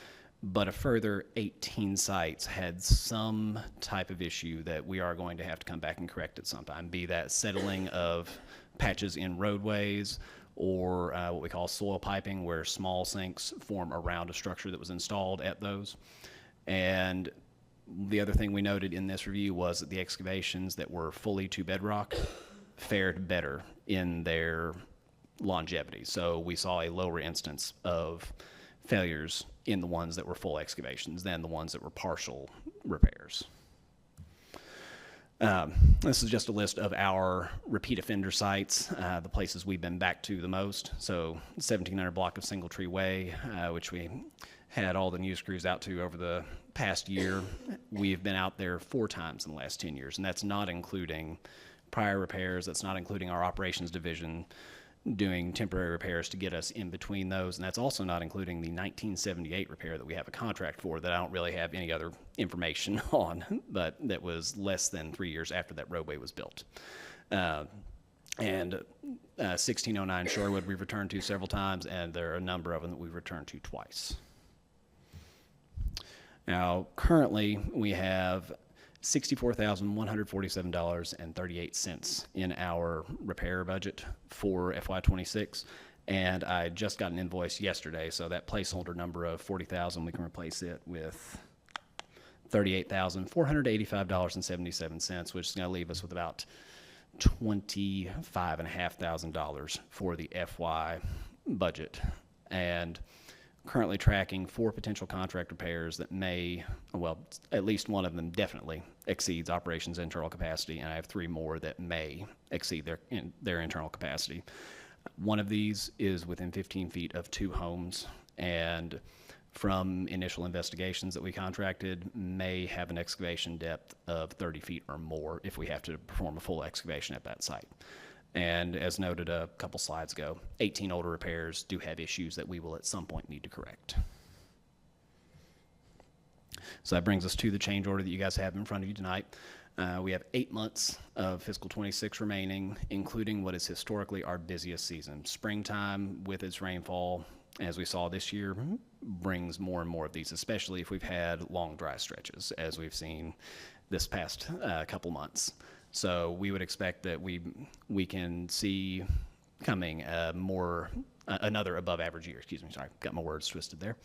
Our original awarded contract for the year was for $230,000 for sinkholes and demolition. $30,000 of that was earmarked for demolition of structures through NCS.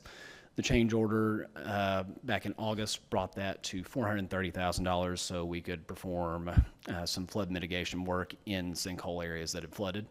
And so with this second change order for $750,000, that'll bring us to $1,180,000 for the year. And with that, do you guys have any questions or thoughts at this time? Well laid out. Thank you, Nick. Thank you, Matt. It's just part of being here. Sorry. Sure. Nope. I don't know how to get rid of it. All right. Yes, sir. I think I do have a question. Sir. You said that we had to come back to, I think, one property 4 different times. Yes, sir. I don't know if it was the fire department or if it was the school. Have we thought about using new techniques and so to kind of mitigate it? I think one of them, when they fixed that sinkhole, they used like what was called that sock or something to try to make sure it didn't happen again.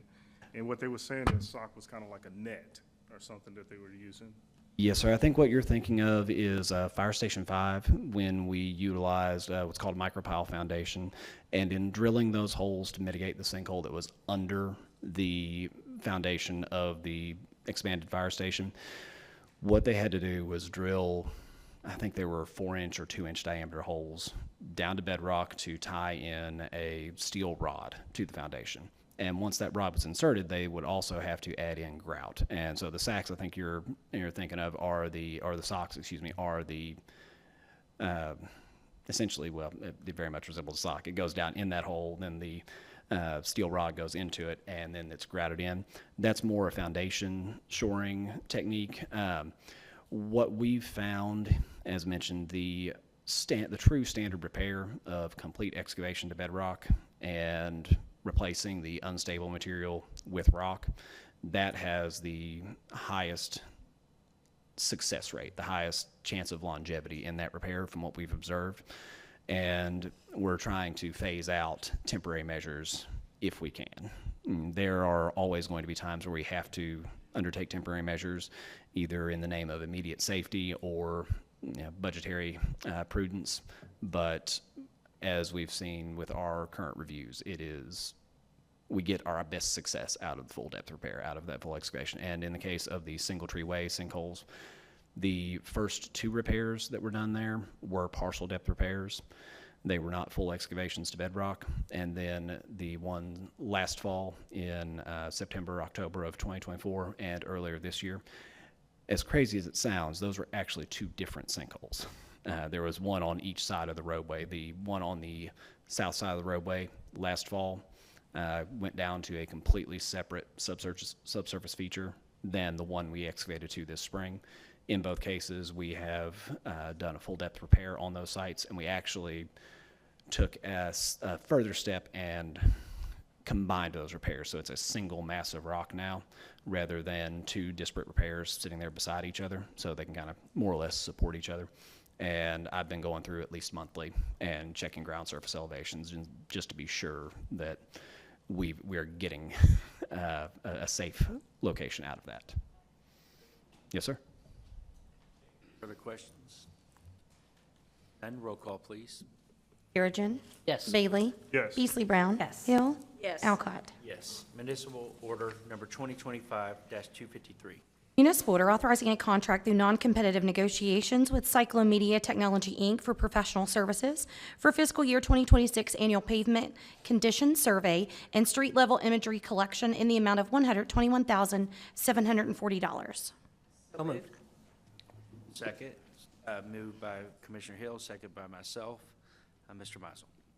So each year, we have always used a software system or company to evaluate the quality of our streets, the bumpiness, the smoothness, and that's how we would decide on our overlay program. It's also a big factor in our audit. We do not depreciate our infrastructure. We maintain it at a certain level, and we adjust it up or down on the books for our asset number. And so a lot of this is, we get a lot of help from our GIS department. Kyle Bearden has done great work for a lot of years. And so Melissa and her team, Andy, have come up with a new product, a new company here, and it's even better. And so this company is called Cyclomedia Technology. It gives you street-level imagery, kind of like a Google Earth kind of thing, and as well as gives you a rating on the quality of that stretch of street or asphalt. And so this would be professional services, so we didn't have to do a bid or RFP on this. We went out, Melissa went out and did a lot of research and found this company, and we think it's the latest and greatest way to go about getting our information. And so it does interface with our current Cartograph asset management software. Will give us a pavement condition index number, everything we've always gotten, plus this 3D imaging that can be used by any and every department of the city, whether it be code compliance, other public works, public safety, even police, to look at property from this 3D view. And so we usually spent roughly, we got a third of it done every year, street evaluations. This company would propose to do it all in 1 year, and we would do it instead of 1/3 every year, we would do it all one time, once every 3 years. And so all for the price of about $121,000.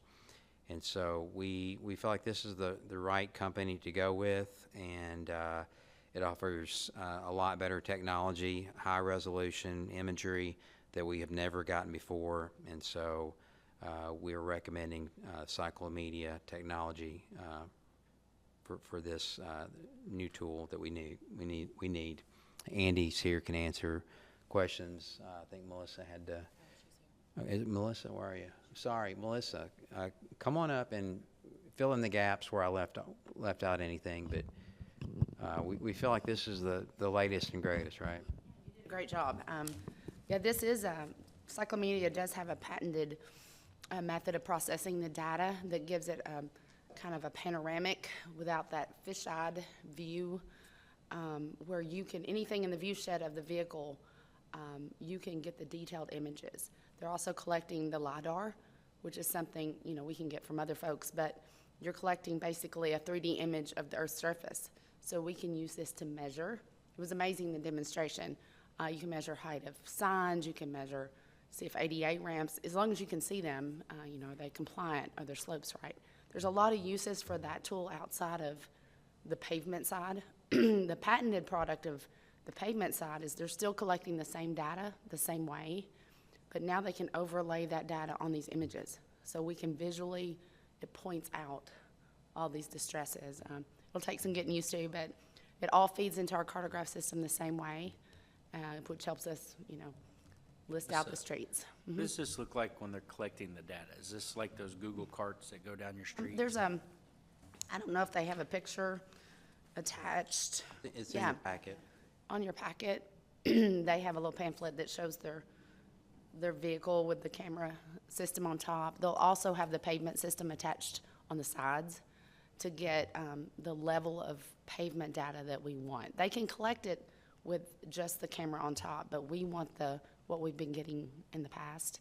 So it's an extra, it's called laser crack measurement system.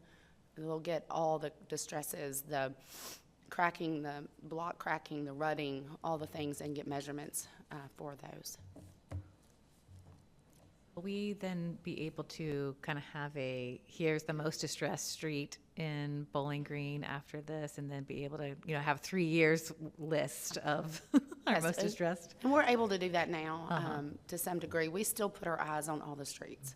We still go out. I mean, there's some we just know, but we still go out. And, and as I mentioned previously, we're going to take some of those streets that have certain types of distresses and catch them earlier with some preservation methods, some fog seals, some other types of sealant that maybe not wait till they degrade to a point of paving. So we're going to try a few things, bear with us, but I think this will be a great tool for other departments, and we'll see how it goes. We'll have it for 3 years for sure, and then if we want to renew or update, we will. So. Make sure we have all the Bigfoot statues out there as they goes through. Okay. Sounds good. Basically, over the 3-year period, it's roughly going to run us maybe $46,000 more over that 3-year period. So overall, it's not that big of an increase when you spread it over the 3 years. So There's a lot of uses for that imagery. I mean, they provide additional services that obviously cost more, but they could go out and do asset collection from the images. They just process them and do that for us if we needed inventory on our signs. We have a pretty good inventory already, so I don't think we're in the situation where we would need that service, but if we did, we could use that and various other assets as well.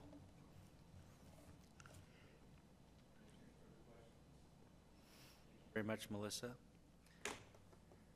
Roll call, please. Perigin. Yes. Bailey. Yes. Beasley Brown. Yes. Hill. Yes. Alcott. Yes, ordinance number BG 2025-25, first reading, non-binding. Ordinance renaming street. Ordinance approving the renaming of Cypress Wood Lane to Gator Way. So moved. Second? Moved by Commissioner Perigin, seconded by Commissioner Beasley Brown. Mr. Mizel. So Warren County Public Schools has requested a change in the name of Cypress Wood Lane to Gator Way. This is about a 2/3 mile stretch from Scottsville Road over to Bluegrass Farms Boulevard, wraps around the back of the football stadium at Greenwood High School. Melissa's team has checked this out, don't have any issue with it. 911's okay with it. City County Planning Commission is okay with it as well. And so we come to you tonight asking for your permission. Call, please. Perigin. Yes. Bailey. Yes. Beasley Brown. Yes. Hill. Yes. Alcott. Yes, municipal order number 2025-254. Municipal order approving fiscal years 2025, 2026 through 2029, 2030 capital improvement program for the city of Bowling Green, Kentucky. So moved. Perigin, seconded by Commissioner Bailey. Mr. Mizel. This is our capital improvement program for the 3 years out past current budget year, or 4 years. 4 years. 27, 28, 29, 30, sorry. 4-year plan, as you know, no guarantees in this. This is just to kind of get things on the radar. As we get closer to each year, we decide whether or not we can afford it to put it in that year's capital budget. But this is the first one out of the gates for fiscal years FY26 through FY30 that Megan Van Meter and as well as Aaron has reviewed, and we just need your approval. We send this to the Planning Commission per state statute once we get this out every fall. So Aaron can answer any of your questions on this. Mizel, questions?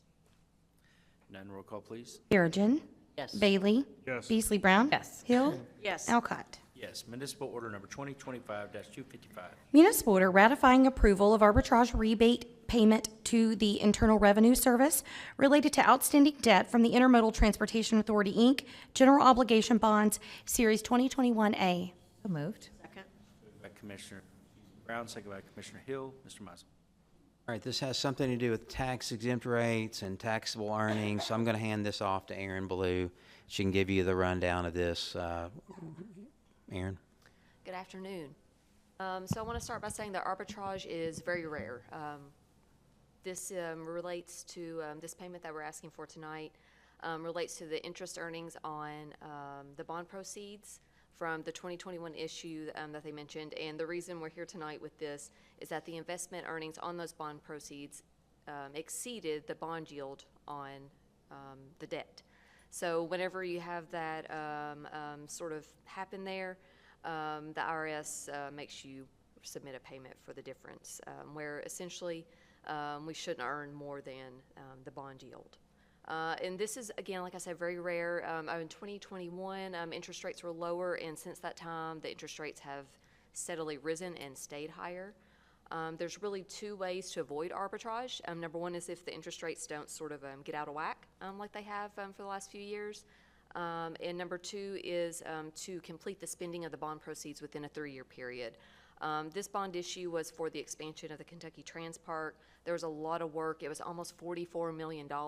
So there's about $1.4 million left out of that $44 million. So really the way we could have avoided this is if they had spent every single penny within that 3 years.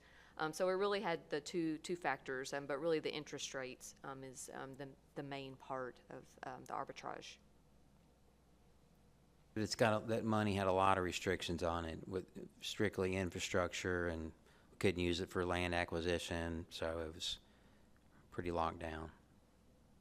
They do expect to spend the rest of those proceeds soon. Questions at this time? Thank you, Erin. Roll call, please. Perigin. Yes. Bailey. Yes. Beasley Brown. Yes. Hill. Yes. Alcott. Yes. Municipal order number 2025-256. Municipal order approving a job development incentive program employee withholdings credit agreement with SCS 2 LLC. So moved. Second. By Commissioner Bailey, second by Commissioner Hill. Mr. Mizel. These next 4 items are job development incentive program incentive agreements. And I'm going to defer to Katie on these next 4, so I'm going to hand off to Katie. Good afternoon.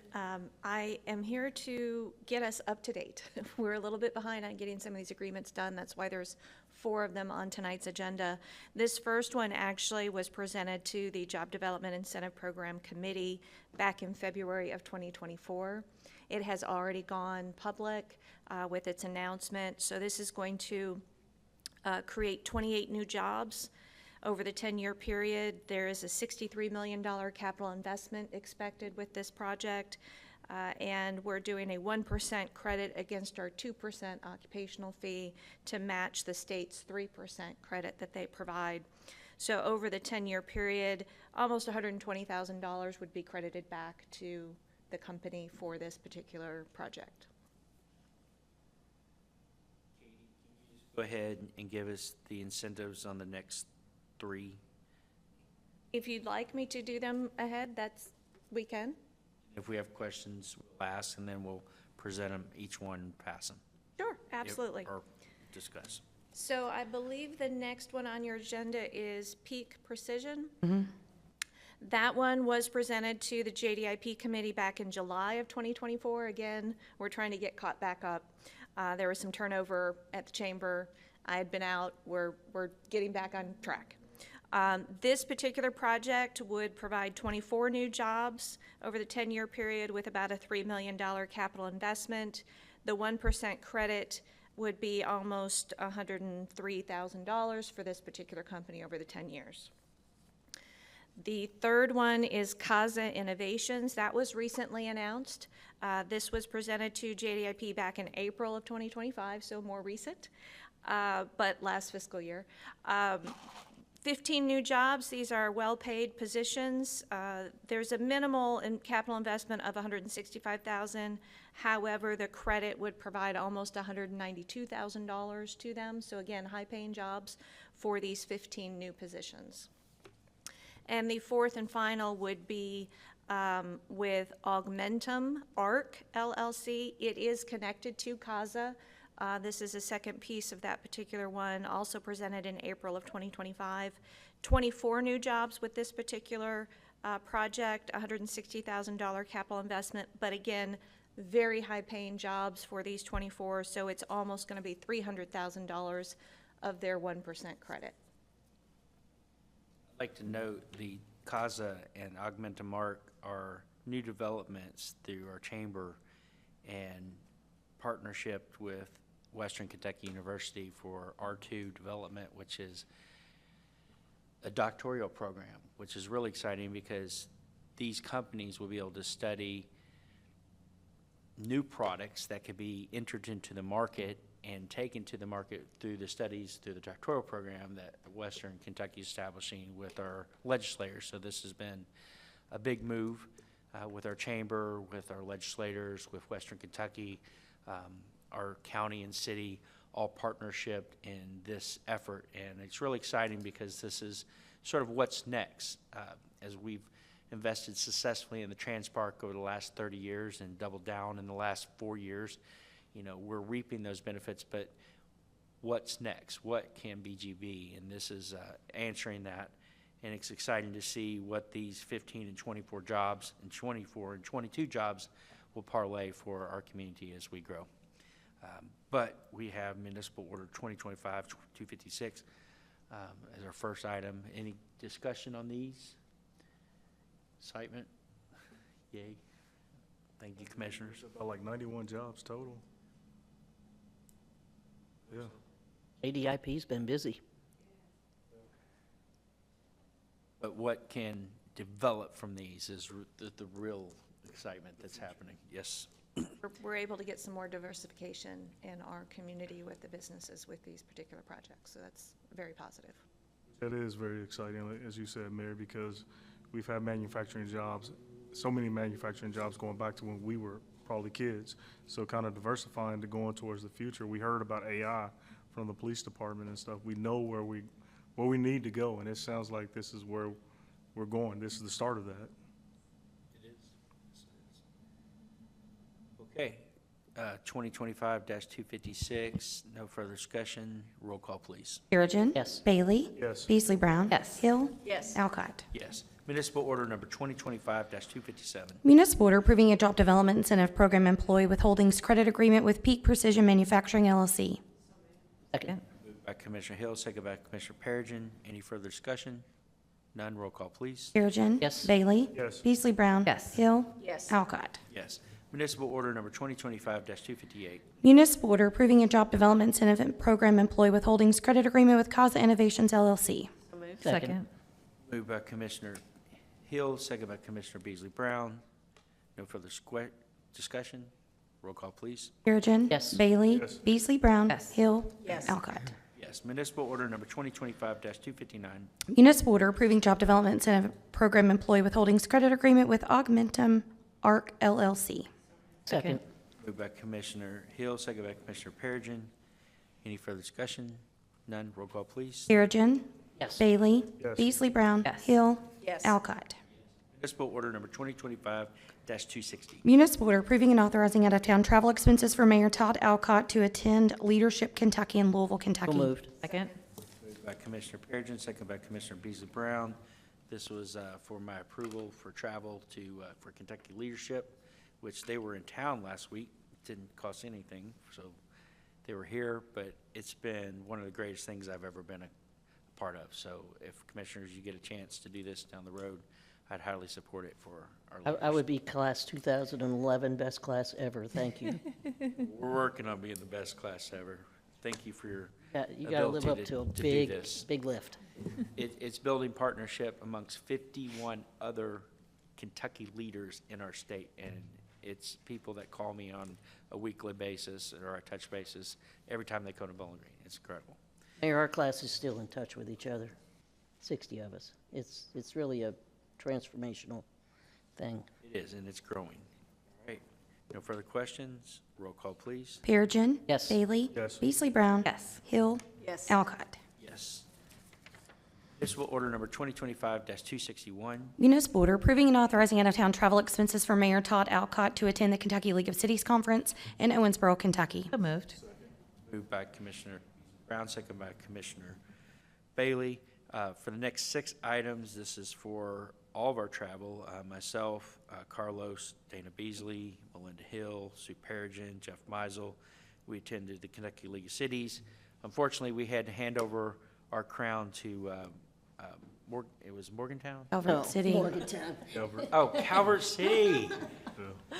Yes, but Sorry, Mayor. we handed over to Calvert City, but what a rain we had. But we know that your husband, John, is accepted the award for Calvert City at that. And that was a nice venue, and well done from Calvert City. Congratulations.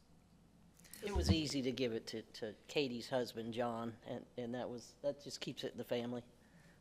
Congratulations. Any discussion on any of these, since I've just teed them all up?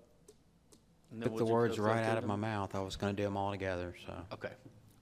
Well, we'll run through them, but thank you, everybody, for allowing us to participate in this. This grows our strength in our community and for our state. All right, 25-261, roll call, please. Perigin. Yes. Bailey. Yes. Beasley Brown. Hill. Alcott. Yes. Municipal order number 2025-262. Municipal order approving and authorizing out-of-town travel expenses for Commissioner Carlos Bailey to attend the Kentucky League of Cities Conference in Owensboro, Kentucky. So moved. By Commissioner Hill, second by myself. Any further discussion? None. Roll call, please. Perigin. Yes. Bailey. Yes. Beasley Brown. Yes. Hill. Alcott. Yes. Municipal order number 2025-263. Municipal order approving and authorizing out-of-town travel expenses for Commissioner Dana Beasley Brown to attend the Kentucky League of Cities Conference in Owensboro, So moved. Kentucky. Second. Moved by Commissioner Perigin, second by myself. Any further discussion? None. Roll call, please. Perigin. Yes. Bailey. Yes. Beasley Brown. Yes. Hill. Yes. Alcott. Yes. Municipal order number 2025-264. Municipal order approving and authorizing out-of-town travel expenses for Commissioner Melinda Hill to attend the Kentucky League of Cities Conference in Owensboro, Kentucky. So moved. Second. Moved by Dana Beasley Brown, second by myself. No further discussion. Roll call, please. Perigin. Yes. Bailey. Yes. Beasley Brown. Yes. Hill. Yes. Alcott. Yes. Municipal order number 2025-265. Municipal order approving and authorizing out-of-town travel expenses for Commissioner Sue Perigin to attend the Kentucky League of Cities Conference in Owensboro, Kentucky. Second. Moved by Hill, second by myself. No further discussion. Roll call, please. Perigin. Yes. Bailey. Yes. Beasley Brown. Yes. Hill. Yes. Alcott. Yes. Municipal order number 2025-266. Municipal order approving and authorizing out-of-town travel expenses for City Manager Jeff Meisel to attend the Kentucky League of Cities Conference in Owensboro, Kentucky. So So moved. moved. Second. Moved by Commissioner Dana Brown, second by myself. No further discussion. Roll call, please. Perigin. Yes. Bailey. Yes. Beasley Brown. Yes. Hill. Yes. Alcott. Yes. Ordinance number BG 2025-23, second reading binding. Ordinance creating cable franchise. Ordinance setting forth the requirements for obtaining a franchise for the operation and maintenance of a cable system in the city of Bowling Green, Kentucky, setting forth conditions accompanying the grant of said franchise, and providing for the regulation and use of said system. So moved. Second. Moved by Commissioner Perigin, second by Commissioner Bailey. This was a 5-0 at our last meeting. Any further discussion? None. Roll call, please. Perigin. Yes. Bailey. Yes. Beasley Brown. Yes. Hill. Yes. Alcott. Yes. We're checking for our public comments. Our next scheduled meeting is 4:30 PM, November 4th, 2025. We are adjourned. Thank you, everybody.